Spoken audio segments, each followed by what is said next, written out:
name is Shakita Smith, and before I get started, let me ask you a quick question.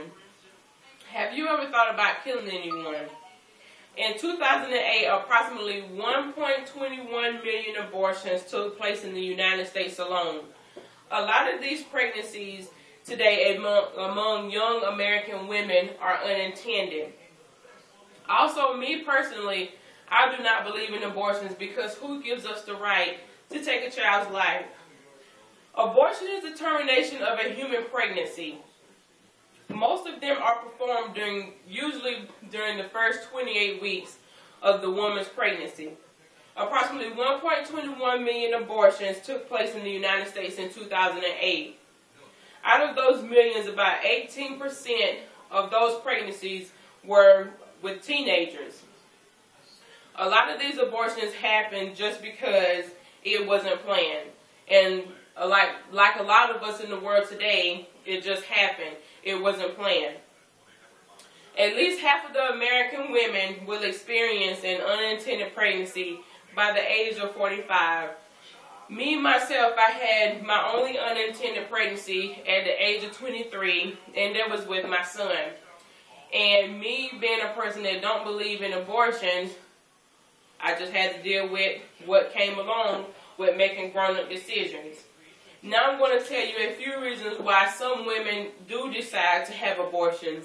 A lot of the pregnancies today among American women are unintended. In today's world, you hear a lot of women saying that, oh, I can't afford a child right now, or I don't need another child. All of that, okay, is true because, or understandable because times are hard in the world today.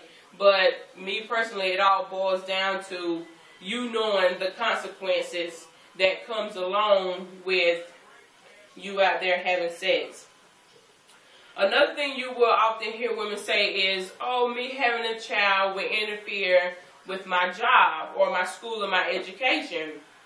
Which is also understandable because you could be at a job for years and years and years, and then you finally get to the top position that you want to be at, and then, okay, you find out that you're pregnant.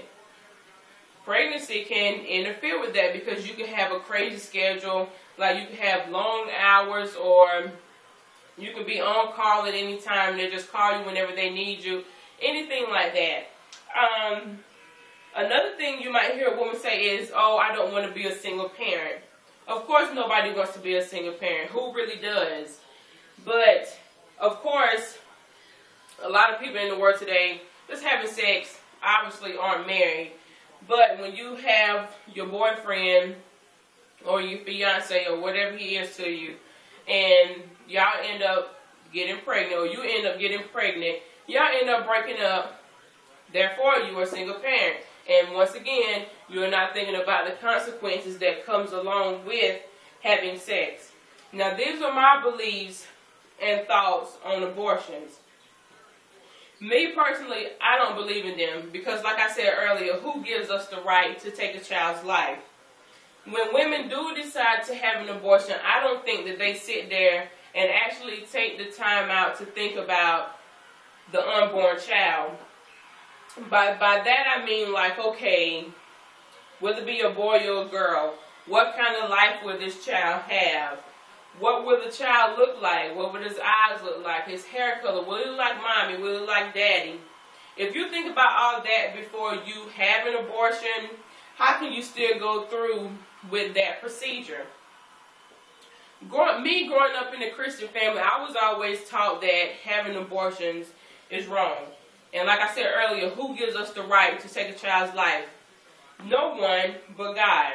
So, therefore, that's why I have my strong beliefs that we can't do that. We can't sit there and take a child's life just because it doesn't fit our situation.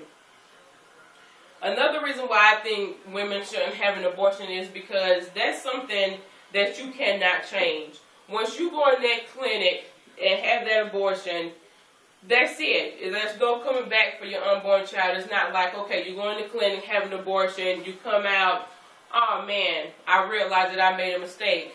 I think I really do want this child. That's it. There's no coming back for it. That's why you have to sit down and really think about the decision before you actually say, okay, I'm going to just go in and get an abortion. So in my conclusion, these women that sat here having abortions, they all know the consequences that comes along with having sex. Of course, there's condom and birth control, but none of that is 100%, and we know that we can still get pregnant. The way I look at it is, if you're grown enough, old enough, mature enough to go out there and have sex, you're grown enough, old enough, mature enough to sit there and deal with the consequences that comes along with that, instead of taking the easy way out or the chump way out, I would say, and have an abortion, no matter what the situation is. Another thing that my family used to say is, keep your legs closed, that way you know you won't get pregnant. Thank you.